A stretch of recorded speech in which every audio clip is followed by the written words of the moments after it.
Assalamualaikum warahmatullahi wabarakatuh. Perkenalkan, saya Listianti Azhara Persada. Saya akan menjelaskan tentang perbedaan teori-teori belajar. Teori belajar itu terdapat 5. 1. Teori behavioristik. 2. Teori kognitif. 3. Teori konstruktivistik. 4. Teori humanistik. Dan yang kelima, teori sosiokultural. Saya akan membahas perbedaan dari segi pengertian, prinsip, kelebihan dan kekurangan, serta contohnya. Sebelum masuk ke materi, teori belajar itu apa sih? Jadi, teori belajar adalah suatu teori yang di dalamnya terdapat tata cara mengaplikasikan kegiatan belajar mengajar antara guru dan siswa. Perancangan metode pembelajaran yang akan dilaksanakan di kelas maupun di luar kelas. Pertama, ada teori behavioristik. Behavioristik ini memiliki pengertian tentang perubahan tingkah laku yang terjadi karena pengalaman belajar. Menurut teori behavioristik, seseorang akan dianggap telah belajar ketika sudah menunjukkan perubahan perilaku setelah mengalami proses pembelajaran. Pada penerapannya, dalam proses belajar mengajar, teori belajar behavioristik sangat tergantung pada beberapa aspek seperti tujuan pembelajaran, karakteristik siswa, materi pelajaran, media pembelajaran, dan fasilitas pembelajaran. Prinsipnya mulai dari stimulus dan respon sampai perubahan tingkah laku. Ada juga reinforcement, penguatan positif dan negatif, penguatan primer dan sekunder, kesegaran memberi penguatan, serta pembentukan perilaku. Kelebihannya yaitu cocok untuk melatih anak yang membutuhkan peran orang dewasa dan bentuk penghargaan dengan pujian. Artinya, guru akan terbiasa untuk bersikap teliti dan peka saat kondisi belajar mengajar. Guru akan membiasakan siswa untuk belajar mandiri dan mendorong siswa bertanya jika mengalami kesulitan. Kelemahannya hanya berpusat pada guru atau pengajar. Jadi, guru harus menyusun bahan pelajaran dalam bentuk yang sudah siap pakai sebelum pembelajaran dimulai. Siswa juga diarahkan untuk berpikir linier, konvergen, tidak kreatif, dan memposisikan siswa sebagai siswa yang pasif. Contohnya, sistem poin ketika siswa melanggar peraturan.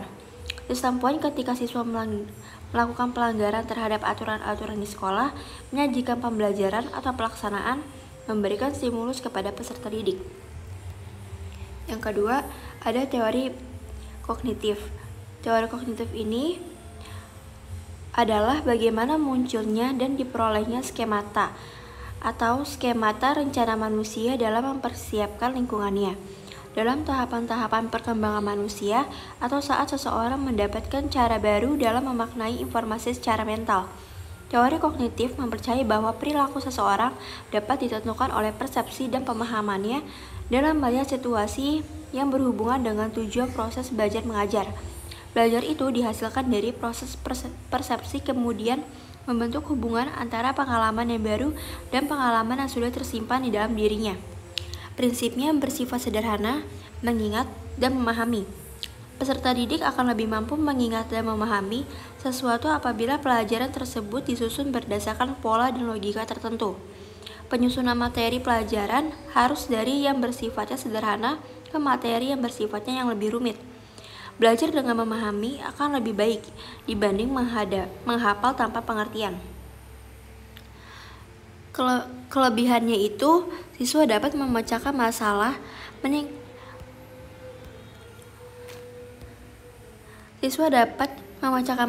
meningkatkan motivasi kreatif dan mandiri. Teori kognitif ini dapat meningkatkan kemampuan siswa untuk memecahkan masalah atau problem solving. Teori ini juga dapat meningkatkan motivasi siswa.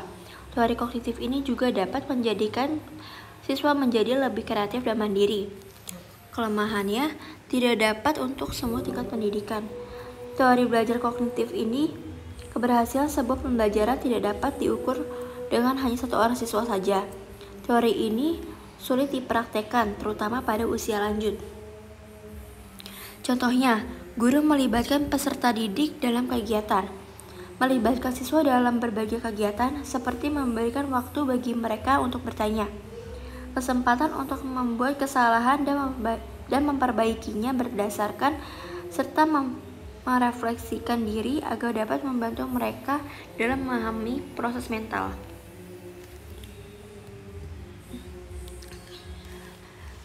Yang ketiga ada teori konstruktivistik. Teori konstruktivistik adalah suatu usaha yang dilakukan untuk membangun tata hidup yang berbudaya modern. Landasan dari teori belajar konstruktivistik adalah pembelajaran yang konseptual. Prinsipnya, perencanaan makna sampai bagian-bagian.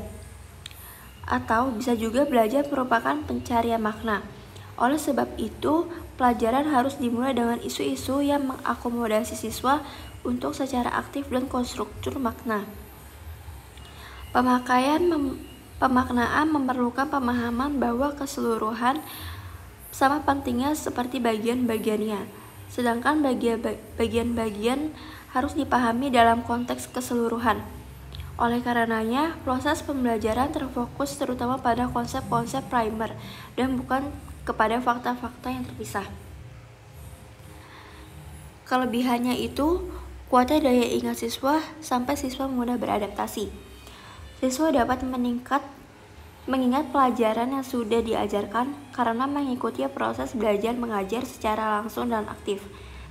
Pelajaran yang dilakukan secara berulang-ulang akan membuat siswa lebih mudah dalam berinteraksi dan memahami pelajarannya.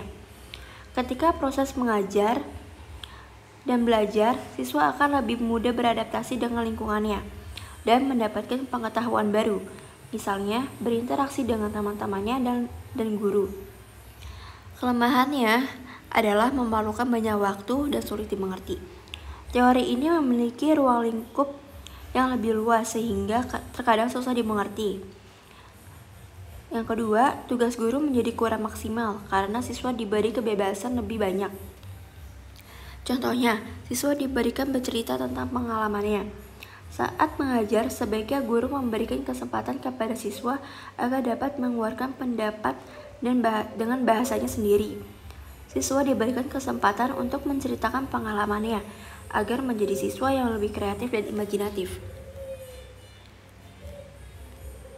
Yang keempat, ada teori humanistik. Teori humanistik adalah teori yang berorientasi pada aspek yang memfokuskan bagaimana memanusiakan orang atau manusia dan berharap murid dapat menyadari potensi mereka. Tujuannya untuk membangun kepribadian siswa dengan melakukan kegiatan-kegiatan yang positif. Teori belajar humanistik menekankan pada pembentukan kepribadian, perubahan sikap, menganalisis fenomena sosial, dan hati nurani yang diterapkan melalui materi-materi pelajaran. Prinsipnya yaitu partisipatif, kebebasan, kepercayaan diri, dan kreativitas. Belajar secara partisipatif artinya seseorang harus aktif dalam menanggapi materi yang disampaikan. Proses belajar dilakukan dengan melibatkan pikiran dan perasaan, tidak hanya salah satunya saja. Kebebasan, kepercayaan diri, dan kreativitas dapat ditingkatkan dengan evaluasi diri. Kelebihannya itu adalah lebih humanis dan menghargai orang lain. Tingkat keberhasilan atau indikator penilaian dari teori belajar ini dapat dilihat dari siswa merasa senang dalam belajar dan terjadi perubahan terhadap tingkah laku dan pola pikir bukan karena paksaan atau keinginan sendiri. Siswa juga diharapkan menjadi manusia yang bisa mengatur dirinya sendiri dan menjadi pribadi yang tidak terikat oleh pendapat orang lain tanpa harus merugikan atau mengambil hak-hak orang lain. Kelemahannya itu menjadi lebih pasif dan susah diaktualisasi. Siswa yang tidak dapat memahami akan potensi dirinya, maka siswa itu akan tertinggal dalam proses belajar mengajar. Contohnya, menghindarkan tekanan lingkungan dan memberi kesempatan. Peserta didik perlu dihindarkan dari tekanan pada lingkungan, sehingga mereka merasa aman untuk belajar lebih mudah dan bermakna. Memberikan kesempatan kepada peserta didik untuk mengembangkan kemampuannya agar peserta didik mendapat pengalaman belajar yang lebih bermakna. Dan yang terakhir ada teori sosiokultural. Teori sosiokultural ini menekankan peran interaksi sosial dalam perkembangan psikologis seseorang. Teori belajar sosiokultural yang dipelopori oleh Lev Vygotsky. Teori ini juga disebut sebagai teori konstruksi sosial. menekankan bahwa inteligensi manusia berasal dari masyarakat, lingkungan, dan budayanya. Teori ini juga menegaskan bahwa perolehan kognitif individu terjadi pertama kali melalui interpersonal atau interaksi dengan lingkungan sosial, dan intrapersonal atau internalisasi yang terjadi dalam diri sendiri. Prinsipnya, pengetahuan, proses belajar dan mengajar. Pengetahuan dibangun oleh siswa secara aktif, tekanan proses belajar mengajar terletak pada siswa. Mengajar adalah membantu siswa belajar. Kelebihannya itu adalah siswa mendapat kesempatan luas dan strategi. Anak memperoleh kesempatan yang luas untuk mengembangkan zona perkembangan proksimalnya atau potensinya melalui belajar dan berkembang. Pembelajaran perlu lebih dikaitkan dengan tingkat perkembangan potensialnya daripada tingkat perkembangan aktualnya. Pembelajaran lebih diarahkan pada penggunaan strategi untuk mengembangkan kemampuan intramental daripada kemampuan intramentalnya. Kelemahannya itu keterbatasan perilaku. Keterbatasan pada perilaku yang tampak, proses-proses belajar yang kurang tampak seperti pembentukan konsep, belajar, dan berbagai sumber belajar, pemecahan masalah, dan kemampuan berpikir sukar diamati secara langsung. Oleh karena itu, diteliti oleh para teoriwan perilaku. Contohnya, pendidikan informal atau keluarga, pendidikan non-formal yaitu lingkungannya, dan pendidikan formal adalah sekolah. Pendidikan anak dimulai dari lingkungan keluarga, di mana anak pertama kali melihat, memahami, mendapatkan pengetahuan, sikap dari perilaku keluarganya. Oleh karena itu, perkembangan perilaku masing-masing anak akan berbeda, manakala berasal dari keluarga yang berbeda. Yang kedua, ada pendidikan non-formal. Pendidikan non-formal yang berbasis budaya banyak bermunculan untuk memberikan pengetahuan, keterampilan, dan perilaku pada anak.